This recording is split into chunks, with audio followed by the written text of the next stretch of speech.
Car हमारे दस्तूर ने हमें आर्टिकल 19 के तहत राइट टू रिलीजन दिया है। तो क्यों दिया है? हमारे रिलीजन में अगर वक्फ है तो आप वक्फ को निकाल नहीं सकते हो। यह हमारा अधिकार है जो हमें डॉक्टर बाबा साहब अंबेडकर ने दिया है। बहुत सीधी बात है। बहुत कम लोगों को मालूम होगा कि माइनॉरिटीज का मिनिस्टर था मैं 2019 में। कुछ चंद महीने के लिए मेरे पास माइनॉरिटीज का डिपार्टमेंट आया था।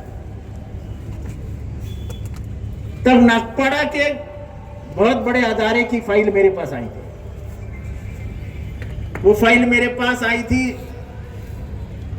जिस जमीन पे एक जमाने में मुसन्ना मियां का अदारा था, अब मोइन मियां का अदारा है। उधर एक कब्रिस्तान भी है, एक 12-13 मजार भी है, दरगाह है। और झगड़ा चल रहा था अंजुमन इस्लाम और सबके बीच में कि जमीन किसकी है। फाइल मेरे पास आई। जब मैंने फाइल पढ़ी और जब मैंने वक्फ को जाना तो मैंने उस फाइल पे लिख दिया जो हमारे अभी लॉयर दोस्त कह रहे थे, once a Waqf always a वक्फ। मेरा आज भी रिकॉर्ड है उस फाइल पे। और मैंने उसी दिन सब कलेक्टरान को लिख दिया कि आप 7/12 को इफेक्ट दीजिए, 7/12 पे लिख दीजिए कि वक्फ की प्रॉपर्टी है, once a Waqf always a वक्फ। वक्फ की प्रॉपर्टी बेची नहीं जा सकती। जहां तक मेरी मालूमात है, मैं कोई इस्लामी स्कॉलर नहीं हूं, कोई दीनी के मामले में जाता नहीं हूं, पर अगर मेरे पुरखों ने, मेरे बाप दादाओं ने धर्म के लिए, इस्लाम के लिए, हमारे दीन के लिए कुछ दे दी है प्रॉपर्टियां, तो धर्म के लिए ही इस्तेमाल होगी। यह सरकार क्या चाहती है? यह सरकार मुसलमानों को अपना दुश्मन समझती है। मैं साफ लफ्जों में कहूं ना,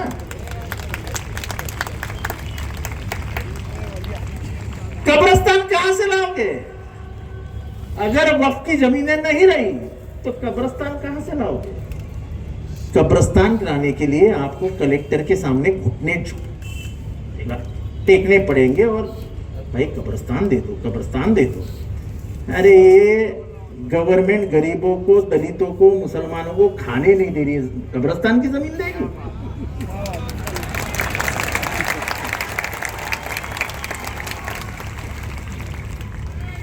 जिस तरीके से वकालत, यानी वो चीफ क्या हो, सुप्रीम कोर्ट में जो बहस चल रही थी, मुझे मालूम नहीं कितने लोगों ने सुनी,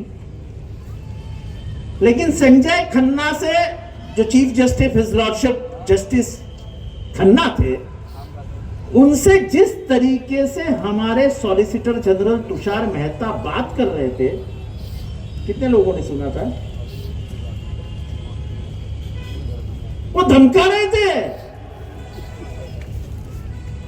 कि आप क्यों उसमें दखलंदाजी कर रहे हो। अरे भाई, संविधान में प्रावधान है, अगर लोकसभा में कोई बिल पास होता है तो उसका जुडिशियल रिव्यू करने का काम इस देश का सुप्रीम कोर्ट कर सकता है। और संजीव खन्ना ने जो कहा वो आप भी याद रखिए। ये जमीन जो है जिस पे आप बैठे हो, ये जमीन वक्फ की जमीन है कि नहीं है? जरा हाथ उठाओ और जरा जोश दिखाओ ना। ये मल्लिक अंबर की जमाने से है। अभी यहाँ के कलेक्टर पूछेंगे कागजात लाओ, तो मल्लिक अंबर जी को लेके आऊं क्या नीचे अभी? और यही संजय खन्ना ने पूछा कि भाई 1500 साल, 1400 में, 1300 में, 1200 में, 1600 में, 1700 में जो मस्जिदें बनी, जो कब्रिस्तानें बने, जो मज़ार बने, जो दरगाह बने, जो वक्फ की प्रॉपर्टी उस जमाने में बनी, उसका लीज एग्रीमेंट क्या शाहजहां से लेके आए? ये कौन से मुल्क की बात कर रहे हैं आप? इस देश के दस्तूर में स्पष्ट कर दिया है कि हमको हमारे धर्म का अधिकार है। बात यह है कि मेरे घर में क्या करना चाहिए ये मैं तय करूंगा ना, आप कौन होते तय करने वाले? सरकार है तो क्या है, मालिकाना हक थोड़ी है उसका, मालिक तो अल्लाह है। क्या बात है? ये अल्लाह के नाम पे दी हुई जमीनें हैं, ये किसी के बाप की जायदाद नहीं है। इसका इस्तेमाल सिर्फ दीनी कामों को होना चाहिए, ये आपको भी मंजूर होना चाहिए।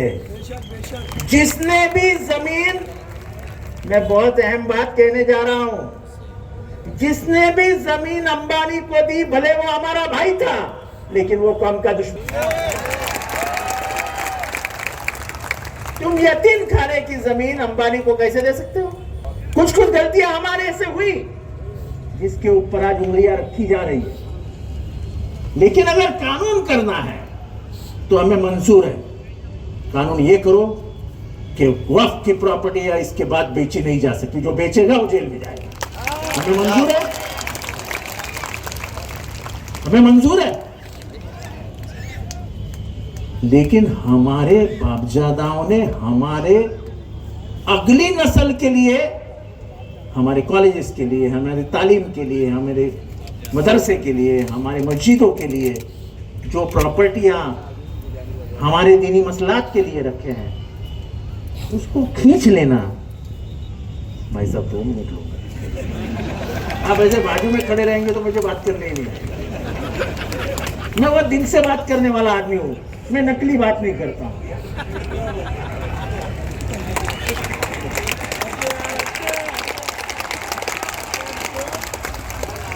क्या बोल रहा था?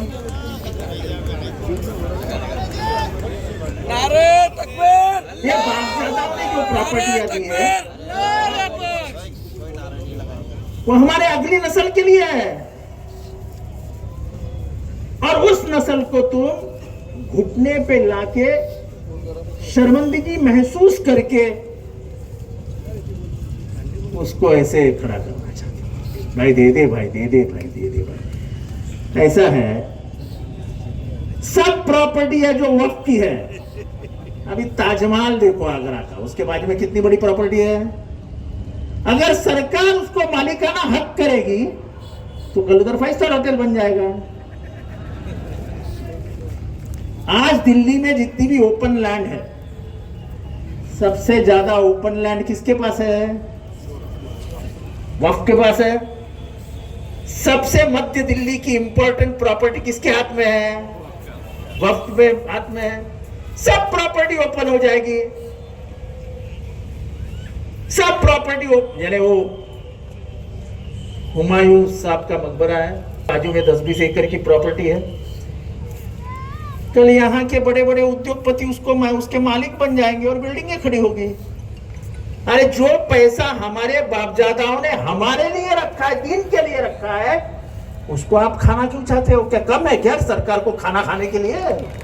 अरे खाओ ना, हमारे प्रॉपर्टियों के ऊपर क्यों नजर रखे?